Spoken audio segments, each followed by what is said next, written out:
അന്ധതയിലേക്ക് നയിക്കുന്ന 3 രോഗങ്ങളെ തുടക്കത്തിൽ കണ്ടെത്താൻ നിർമ്മിത ബുദ്ധിയുടെ സഹായത്തോടെയുള്ള കണ്ണ് പരിശോധന മുക്കം സാമൂഹികാരോഗ്യ കേന്ദ്രത്തിൽ ആരംഭിച്ചു. AI സാങ്കേതിക വിദ്യ പ്രയോജനപ്പെടുത്തുന്ന ഫണ്ടഡ് ക്യാമറ ഉപയോഗിച്ച് സ്ക്രീൻ ചെയ്യുകയാണ് ലക്ഷ്യമിടുന്നത്. നഗരസഭാ ചെയർമാൻ PT ബാബു പദ്ധതി ഉദ്ഘാടനം ചെയ്തു. അന്ധതയിലേക്ക് നയിക്കുന്ന 3 രോഗങ്ങളെ തുടക്കത്തിൽ കണ്ടെത്തുക എന്ന ലക്ഷ്യത്തോടെയാണ് നിർമ്മിത ബുദ്ധിയുടെ സഹായത്തോടെയുള്ള കണ്ണ് പരിശോധന മുക്കം സാമൂഹികാരോഗ്യ കേന്ദ്രത്തിൽ ആരംഭിച്ചത്. പ്രമേഹം കാരണം ഉണ്ടാവുന്ന റെറ്റിനോപ്പതി, ഗ്ലോക്കോമ, പ്രായം കൂടുമ്പോൾ ഉണ്ടാവുന്ന മാക്യുലാർ ഡീജനറേഷൻ എന്നീ രോഗങ്ങളെ കണ്ടെത്താനാണിത്.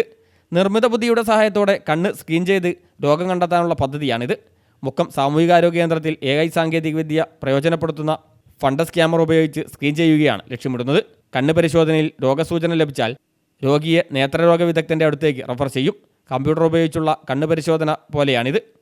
നഗരസഭ 2024-2025 സാമ്പത്തിക വർഷം ഫണ്ട് വകയിരുത്തിയാണ് പദ്ധതി നടപ്പാക്കിയത്.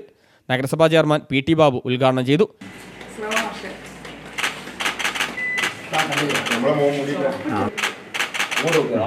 ആരോഗ്യ standing committee chairperson Prajitha Pradeep, vice chairperson KP Chandini, Sathyanarayanan, Aswathi Sanuj, Joshila Santhosh, K Bindu, TK Swami എന്നിവർ സംസാരിച്ചു. Medical officer doctor Sreeja, superintendent Shiju തുടങ്ങിയവർ സംബന്ധിച്ചു. News bureau, Mukkam.